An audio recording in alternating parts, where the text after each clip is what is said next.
ஓம் ஸ்ரீ பிரித்யங்கரா தேவியே போற்றி போற்றி. நல்லதே நினைப்போம், நல்லதே நடக்கும். சக்தி பிரித்யங்கரா குழந்தைகளுக்கு இந்த தாயின் ஆசீர்வாதம் என்றுமே முழுமையாக கிடைக்கட்டும். குழந்தையே, இந்த பச்சை வண்ண வராகியை நீ கண்டதும் விட்டு விடாதே. ஏனென்று உனக்கு சொல்கிறேன் என் தங்கமே. உன் தாயானவள் உன் இல்லத்திற்கு வரும்பொழுது நீ பேசிக் கொண்டிருந்த சில விஷயங்கள் உன் தாயானவள் எனக்கு புரிந்தது. எனக்கு நிறைய கண் திருஷ்டிகள் இருக்கின்றது என்றும் கண் திருஷ்டிகள் இருப்பதால் குடும்பத்தில் இருக்கின்ற ஒருவருக்கு ஏதாவது ஒன்று ஆகிக்கொண்டே இருக்கிறது, உடல்நிலை சரியில்லாமல் போகிறது என்று என் குழந்தை எப்பொழுதும் நீ இப்பொழுதெல்லாம் புலம்பிக் கொண்டே இருக்கின்றாய்.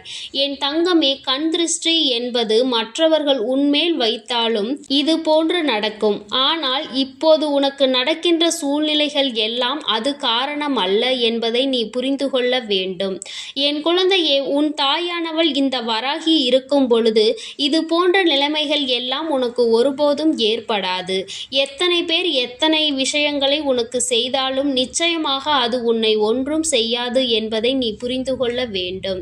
என் தங்கமே, கண் திருஷ்டியானது நீ ஒருவரை உன் இல்லத்திற்கு வந்தவுடன் அவரிடம் உன்னுடைய இல்லத்தின் பெருமைகளையும் உன்னுடன் இருக்கின்ற வசதிகளையும் நீ என்னென்ன செய்து கொண்டிருக்கிறாய் என்பதை பற்றியும் நீ பெருமையாக பேசும் பொழுது அவர் மனதிற்குள் இவர்களிடம் இதுவெல்லாம் இருக்கின்றதே, இவர்கள் இவ்வளவு வசதியாக இருக்கின்றார்களே என்று மனதிற்குள் நினைத்து விட்டால் போதும்.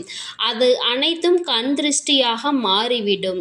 இதுதான் கண் திருஷ்டி என்று சொல்கின்றார்கள். என் குழந்தையே, நீ உன் இல்லத்தில் அப்படியே ஏதாவது இருக்கும் பொழுது உன் இல்லத்தினுடைய பெருமைகளை மற்றவர்களிடம் ஒருபோதும் தம்பட்டம் அடிக்காதே. உன்னிடம் இருக்கின்ற வசதிகளை நீ அதை எவ்வளவு கஷ்டப்பட்டு எவ்வளவு பாடுபட்டு சேர்த்தாய் என்பது உனக்குத்தானே நன்றாக தெரியும். அதை மற்றவர்களிடம் சொல்லும் பொழுது அவர்களுக்கு அதுவெல்லாம் புரிவதில்லை. அவர்கள் என்ன நினைக்கின்றார்கள், இவன் வசதியாக இருக்கின்றான், இவன் இல்லத்தில் எல்லாம் இருக்கிறது என்று உன்னை பெருமையாக உன் மீது பொறாமையாக தான் நினைத்து கொண்டிருப்பார்கள். என் குழந்தையே, இனிமேல் இது போன்று பெருமையாக தம்பட்டம் அடிப்பதை நிறுத்திவிடு. அவர்கள் உன்னிடம் பெருமையாக பேசுவது போல் பேசிவிட்டு வெளியில் சென்று மற்றவர்களிடம் அவன் அதை வைத்திருக்கிறான், இதை வைத்திருக்கிறான், இதையெல்லாம் நம்மிடம் சொல்லாவிட்டால் என்ன என்று நிச்சயமாக உன்னை விட்டு புறம் பேசுவார்கள் என்பதை நீ புரிந்து கொள்ள வேண்டும். என் தங்கமே, இந்த வாழ்க்கையில் ஒவ்வொன்றையும் நீ கஷ்டப்பட்டு சம்பாதித்து இருக்கின்றாய். அவ்வளவு எளிதாக எதுவும் உனக்கு கிடைத்து விடவில்லை என்பதை நீ புரிந்து கொள்ள வேண்டும். என் தங்கமே, உற்றார் உறவினர்கள் எல்லோருமே நன்றாக இருக்க வேண்டும் என்று முழு மனதார நினைப்பதில்லை. ஒருவர் நன்றாக இருந்தால் மற்றவர்களுக்கு அது பிடிப்பதில்லை. அவர்களிடம் எவ்வளவுதான் வசதி வாய்ப்புகள் இருந்தாலும் தன் முன்னால் இன்னொருவரினுடைய வளர்ச்சியை ஒருபோதும் அவர்களால் ஏற்றுக்கொள்ள முடியாமல் தான் இன்னும் சிலர் இங்கே இருந்து கொண்டிருக்கின்றார்கள். நாம் நல்ல நிலையில் இருக்கின்றோம், அவரும் நல்ல நிலையில் இருக்க வேண்டும் என்று மனதார எண்ணுவது யாரும் இல்லை. என் தங்கமே, நீ முதலில் ஒன்றை நன்றாக புரிந்துகொள். உன் தாயானவள் உன்னிடம் யாரையும் நெருங்க விடாமல், உன் மீது யாரும் எந்த ஒரு கஷ்டங்களையும் சுமத்த முடியாமல் நான் உன்னை பாதுகாப்பாக நின்று பார்த்து கொண்டிருக்கின்றேன். உன் தாயானவள் உன்னை விட்டு எங்கோ சென்று விட்டாள் என்று ஒருபோதும் நினைக்காதே. யார் உன்னை என்ன செய்ய நினைத்தாலும் உன் அம்மா அதற்கு ஒருபோதும் இடம் கொடுக்க மாட்டேன் என்பதை நீ புரிந்து கொள்ள வேண்டும். மற்றவர்களுக்கு உன்னிடம் இருக்கின்ற பொருட்கள் மீது நிச்சயமாக பொறாமை எண்ணங்கள் இருப்பது உண்மைதான். அது உன் வீட்டில் உள்ளவர்களுக்கு உடல்நிலையை கெடுக்கும் அளவிற்கு, மற்ற ஏதோ ஒன்றை செய்யும் அளவிற்கு அவ்வளவு பெரிதான விஷயம் இல்லை என்பதை நீ புரிந்து கொள்ள வேண்டும். உன்னுடைய பெருமையை பேசுவதை நிறுத்திவிட்டு வாழ்க்கையில் எப்படி முன்னேற வேண்டும் என்பதை பற்றி மட்டும் சிந்தித்து கொண்டிரு. இப்போது உனக்கே தெரிகின்றதா, நாம் அவரிடம் இதை சொன்னோம், இப்பொழுது நமக்கு அடிமேல் அடியாக விழுகிறது என்று நீ யோசிக்கின்றாய் அல்லவா? இந்த பயம் உனக்குள் இருக்கிறது என்றால் நீ இந்த காரியத்தை செய்ததால் இனி உனக்கு எதுவும் ஆகாது என்று நான் சொன்னாலும் என் குழந்தை நீ அதுவாகத்தான் இருக்குமோ என்று பயம் கொண்டே இருக்கின்றாய் அல்லவா? இத்தனை பயங்கள் உன் உள்மனதிற்குள் இருக்கும் பொழுது நீ ஏன் உன்னிடம் இருக்கின்ற பொருட்களை மற்றவர்களுக்கு இப்படி இருக்கிறது அப்படி இருக்கிறது என்று அளவுக்கு அதிகமாக காட்டுகின்றாய்? என் தங்கமே, உன்னுடைய கடின உழைப்பிற்காக நீ செய்கின்ற ஒவ்வொரு செயலும் மற்றவர்களை பொறாமைப்படுத்துகின்ற அளவிற்கு நீ செய்யாதே. இந்த தாயானவள் உனக்கு கொடுக்கின்ற வாய்ப்பினை நீ பயன்படுத்தி உன் வாழ்க்கையில் நல்ல முன்னேற்றத்தை அடைய வேண்டுமே தவிர நீ இது போன்ற மனிதர்களின் வாயில் தானாக சென்று விழுந்து கொள்ளாதே. இவனிடம் எல்லாம் இருக்கிறது என்று நம்மிடம் வந்து இவன் பெருமையை காட்டுகிறான் என்று மற்றவர்களிடம் உன்னை இழிவாக பேசுகின்ற நிலைக்கு நீ ஒருபோதும் செல்லாதே. உனக்கு தெரியும் அல்லவா, உன் தாயானவள் எனக்கும் தெரியும். என் குழந்தை எத்தனை கஷ்டங்கள், எத்தனை துன்பங்கள், எத்தனை உழைப்பினை செலுத்தி இந்த நிலைக்கு வந்திருக்கிறது என்று. என் தங்கமே, மற்றவர்களுக்கு அது புரிவதற்கு வாய்ப்புகள் இல்லை. அது அவர்களுக்கு புரிந்தாலும் அதை அவர்கள் ஏற்றுக்கொள்ள மாட்டார்கள். என் தங்கமே, உன் வாழ்க்கையில் நடக்கின்ற விஷயங்கள் எல்லாம் இது போன்று சின்ன சின்ன தவறுகளால் நீ மிக பெரிய பெரிய பழிபாவங்களுக்கு ஆளாகி நிற்கின்றாய். என் தங்கமே, இது போன்ற சிறு தவறுகளை கூட நீ ஒருபோதும் செய்யாதே. மற்றவர்களிடம் நீ சொல்வதால் அவர்கள் பேசுகின்ற வார்த்தைகள் நிச்சயமாக உன்னுடைய மனநிலையை பாதிக்கும் என்பதை நீ புரிந்துகொள். ஆனால் அவையெல்லாம் உன் செவிகளுக்கு வந்து சேராவிட்டாலும் மற்றவர்கள் மனதிற்குள் இந்த எண்ணங்கள் எல்லாம் சென்றுவிடும் என்பதை நீ புரிந்து கொள்ள வேண்டும். யாரும் நன்றாக இருக்க வேண்டும் என்று நினைக்கின்ற நிலை வருகின்றதோ அப்பொழுதுதான் இதுவெல்லாம் மாறும் என்பதை நீ புரிந்து கொள்ள வேண்டும். என் தங்கமே, கண் திருஷ்டிகள் மற்றவர்கள் உன் மீது செலுத்துவதற்கு நீயே காரணமாக இருக்கின்றாய்.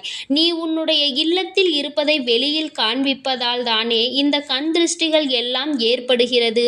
புதிய பொருள் ஒன்றை வாங்கினால் உனக்கு அதனை வைத்துக்கொண்டு இருக்க முடியாமல் பக்கத்தில் உள்ளவர்களை எல்லாம் கூப்பிட்டு நீ இதை நான் வாங்கி இருக்கின்றேன், இதன் விலை இவ்வளவு என்றெல்லாம் நீ சொல்லும் பொழுது நிச்சயமாக அவர்கள் மனதிலும் நம்மிடம் இத்தகைய பொருள் இல்லையே, நம்மால் இதனை வாங்க முடியவில்லை என்ற நினைப்பு நிச்சயமாக வந்துவிடும்.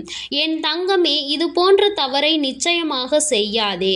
அவர்களாக வந்து பார்த்து இது என்ன என்று கேட்டால் அது வேறு. நீயாகவே இது அப்படி இது இப்படி என்று சொல்லி ஒருபோதும் நீயாகவே கண் திருஷ்டிகளை வாங்கி கொண்டு இருக்காதே. என் தங்கமே, உனக்கு பாதுகாப்பு அரணாக தான் நான் இருந்து கொண்டிருக்கிறேன். எந்த ஒரு கெட்ட சக்திகளும் என் குழந்தையை நெருங்க முடியாது. என் தங்கமே, நிச்சயமாக இது போன்றவர்களிடம் இருந்து உன்னை பாதுகாப்பது என்னுடைய கடமையாக இருந்தாலும் நீயாக தேடி சென்று இது போன்ற தவறுகளை செய்து இது போன்ற பிரச்சனைகளை இழுத்து கொள்ளாதே என்றுதான் உன் அம்மா உனக்கு அறிவுரை வழங்குகின்றேன். என் தங்கமே, இந்த வாழ்க்கை உனக்கு எத்தனையோ கஷ்டங்களை கொடுத்திருக்கின்றது. அத்தனை கஷ்டங்களையும் நீ கடந்து வருவதற்கு எத்தனையோ சோதனைகளையும் தாங்கிக் கொண்டு இருக்கின்றாய். அப்படி இருக்கும் பொழுது இந்த சின்னஞ்சிறு விஷயங்களை நீ மிகவும் கவனமாக இருக்க வேண்டியது அவசியமாக இருக்கின்றது. நீ பல கஷ்டங்களுக்கு பிறகும் பல தொல்லைகளுக்கு பிறகும் ஒரு பொருளை வாங்குகின்றாய் என்றால் அதில் உன்னுடைய கஷ்டத்தினை நீ உணர்ந்து அதனை அமைதியாக நீ எடுத்துக்கொள்ள வேண்டும். அதை விடுத்து ஆர்ப்பாட்டங்கள் செய்யும் பொழுதுதானே உனக்கு பிரச்சனைகள் ஏற்படுகிறது என்பதை நீ இந்த தாயின் இந்த வாக்கில் இருந்து நீ உணர்ந்து கொள்ள வேண்டும். உன் வாழ்க்கையில் இது போன்ற நிலைமை ஒருபோதும் இனிமேல் ஏற்படக்கூடாது. என் குழந்தையே, உடல் நிலையில் ஏற்படுகின்ற மாற்றங்களுக்கு எல்லாம் இது போன்ற சூழ்நிலைகள் ஒருபோதும் காரணம் இல்லை. அதனால் நீ மற்றவர்களே இதற்கு காரணமாக இருக்கின்றார்கள் என்று அவர்களை வஞ்சிக்காதே.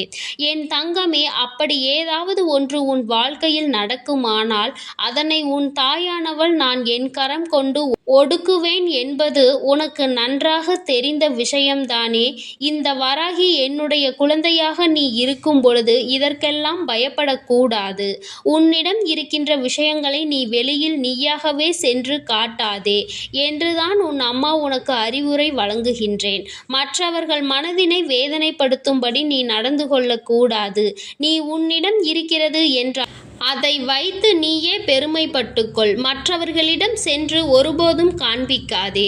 இந்த தாய் உனக்கு என்ன சொல்ல வருகிறேன் என்பது புரிந்திருக்கும் என்று நினைக்கின்றேன். மற்றவர்களிடம் இல்லையே என்ற ஒரு ஏக்கத்தினை அவர்களுக்கு ஒருபோதும் நீ கொடுத்துவிடக் கூடாது என்பதை தான் உனக்கு உணர்த்துவதற்காக உன் அம்மா நான் முயற்சி செய்கின்றேன். இந்த வராகியின் குழந்தைகள் இதுபோன்று தவறுகளை ஒருபோதும் செய்யக்கூடாது. இல்லாதவனுக்கு தான் ஒரு பொருளினுடைய அருமை என்னவென்பது தெரியும். அதனை நீயும் உணர்ந்து நடந்து கொள்ள வேண்டும் என்றுதான் நான் உன்னிடம் சொல்லிக் கொண்டிருக்கிறேன். என் அன்பு பிள்ளையே, இந்த வராகி அம்மாவினுடைய ஆசீர்வாதங்கள் உனக்கு எப்பொழுதும் முழுமையாக உண்டு. உன் வாழ்க்கையில் யாருடைய கண்களும் உன்னை எதுவும் செய்யாமல் உன் அம்மா நான் பார்த்து கொள்வேன் என்பதை மறந்துவிடாதே என் தங்கமே. அதனால் நீ எதற்காகவும் கலங்காதே, எதை நினைத்தும் வருந்தாதே.